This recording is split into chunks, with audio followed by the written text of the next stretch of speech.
Life changes every day. Sometimes things will be going your way. Sometimes things work well for you. Sometimes it won't work so well. Sometimes you'll have your health, you're feeling good and energetic, have a yes I can attitude, and there's some things that can happen to you in life that can take all of that from you. All of that can go. Sometimes you might be financially secure, and a sickness, one sickness can wipe out an illness. Life always changes. But you can choose in the midst of all of this that's going on to be happy in spite of it. In the good times and in the bad times, you can make a choice. Viktor Frankl, he talks about that. He said the last of the human freedoms to choose one's attitude in any given set of circumstances, to choose one's own way.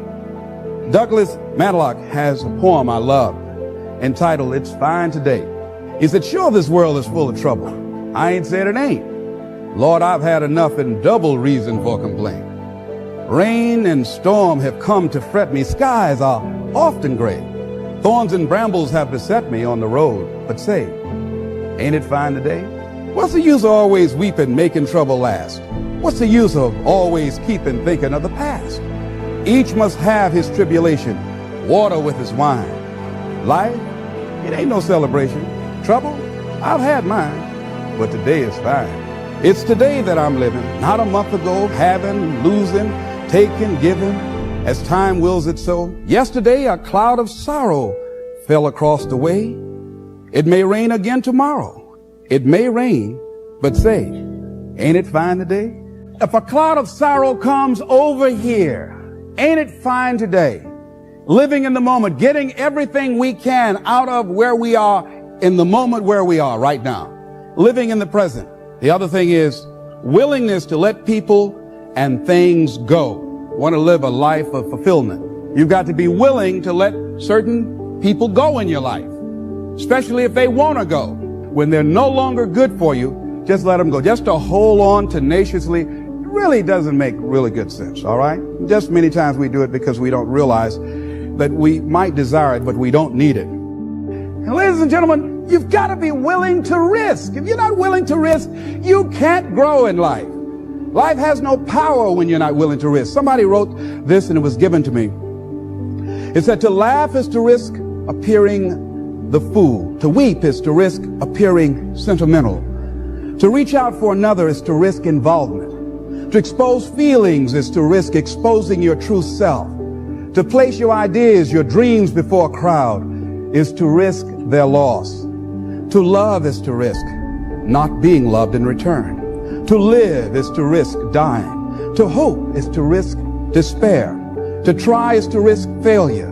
But risk must be taken, because the greatest hazard in life is to risk nothing. The person who risks nothing, does nothing, has nothing, is nothing. They may avoid suffering and sorrow, but they cannot learn, feel, change, grow, love, and live. Chained by their certitudes, they are a slave. They have forfeited their freedom. Only a person who risks is free. Next thing is face the truth about life and deal with it. And a lot of people, when someone in their life that they love very much dies, they allow it to take such a toll on them. They make themselves miserable, and they literally will themselves to die early because they feel without this person they have nothing to look forward to. And no, life has other opportunities, other relationships, other experiences for us. And the people that we love really want us to go on. Other thing is, things are going to happen to you. Here, in order to have a fulfilling life, knowing that things are going to happen, expect the unexpected. Whatever happens to you, use everything for your upliftment, learning, and growth. Everything that happens, use it for your upliftment, learning, and growth. In the midst of it, ask, what can I learn from this? What can I get from this? How did I end up here? What's the blessing in this for me? Ask yourself that, whatever it is, and don't let it go until you get your blessing out of it, because there's a blessing there. There's a lesson there. There's something for you in everything that happens to you, for you to learn from that experience.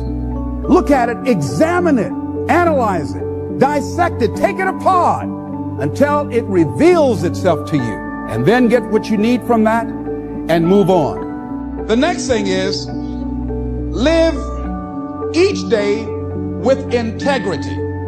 Don't try and get over in life. Don't try and cheat. See, a lot of people like to try and cheat. I was with a friend of mine and we went into a service station to get some gas. They gave me back too much change. I discovered it down the road and I was turning around going back. Guy said, "You're a fool." Hey man, what when they don't give people enough change? You think they flag the people down? I said, "I'm not responsible for them. I'm responsible for me." I went back and I told the guy, "Excuse me, sir, you gave me a $20 bill too much." I gave it to the guy just took it and walked away, didn't say thank you.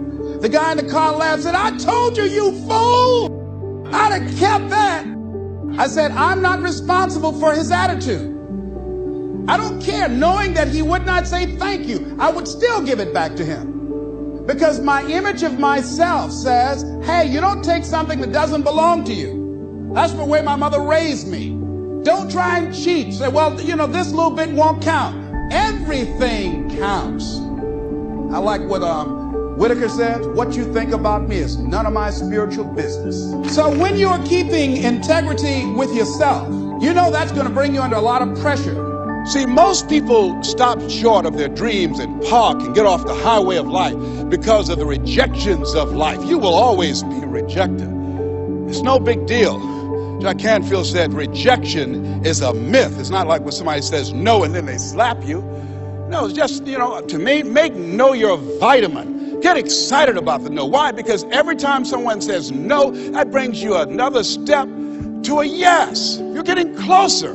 Trust me, you will win if you don't quit. You will win if you don't quit. Even a broke clock is right twice a day. The other thing is, as you look at yourself and look at your goals and look at your dreams, assess yourself. What are your strengths? What are your weaknesses? What do you bring to the table? When I looked at becoming a motivational speaker, I looked at all the speakers and I noticed that they were pretty much scripted. So I said, what is it that can make me stand out? I don't have any college education. I don't have any credentials. I never worked for a major corporation. What is it I can do to offset my weaknesses? And then something said, well, Les, and this is very important, Mr. Washington, Mr. Brown, yes, sir, what do you want to do with your life? I want to become successful. Good. He said, you must be willing to do the things today others won't do in order to have the things tomorrow others won't have.